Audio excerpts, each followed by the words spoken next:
in 5 words. Murder plummets. Fentanyl mysteriously drops. CJ, new crime data shows since Trump took office, murder rates are on track to become the lowest since 1960. Meanwhile, fentanyl seizures have also plummeted after Trump prioritized border security and began aggressively pursuing drug traffickers. But according to the Post, this drop in fentanyl smuggling is mysterious. Why is it mysterious? Kennedy, the young man from Different Strokes over here. Yes. What you talking about, CJ? He makes a good point. There's something about how is it that Democrats don't understand deterrence? Like it goes even back to the gym thing, that if you work out, you build muscle. They don't understand cause and effect, which is the case with deterrence. Well, they also didn't understand that the reason so many people were dying from fentanyl was because they didn't know what was in what they were taking.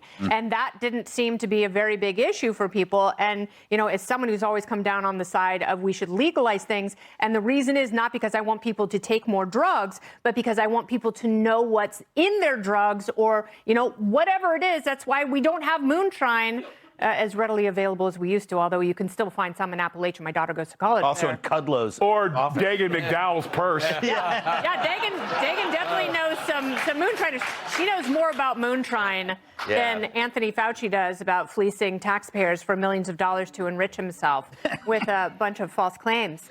But yes, there is something to be said for a much smarter, more comprehensive policy. And the reason there aren't drugs coming over the border is because the cartels know that they can no longer get drugs over the border. And, yes, this stupid author may be right. There may be tunnels, there may be time machines, there may be all sorts of ways that they're figuring out to get drugs into this country. But they should be delighted that fewer people are dying from overdoses. Yes. I have one friend, a childhood friend, who has lost 3 family members in 3 totally separate ways to fentanyl overdoses. And sadly, 2 of them were kids who had never taken drugs in their life. Wow. And that's what scares the living out of me, sending my daughter to college. Yeah. Is that's when you make some of the worst choices. And no matter what you tell your kids, you're not with them when they're at school. Right. And it's like, that stuff is everywhere. And I don't know if they've got test strips and Narcan and everything else.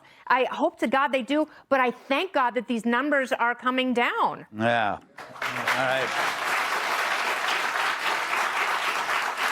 That ball is high. It is far. It is gone.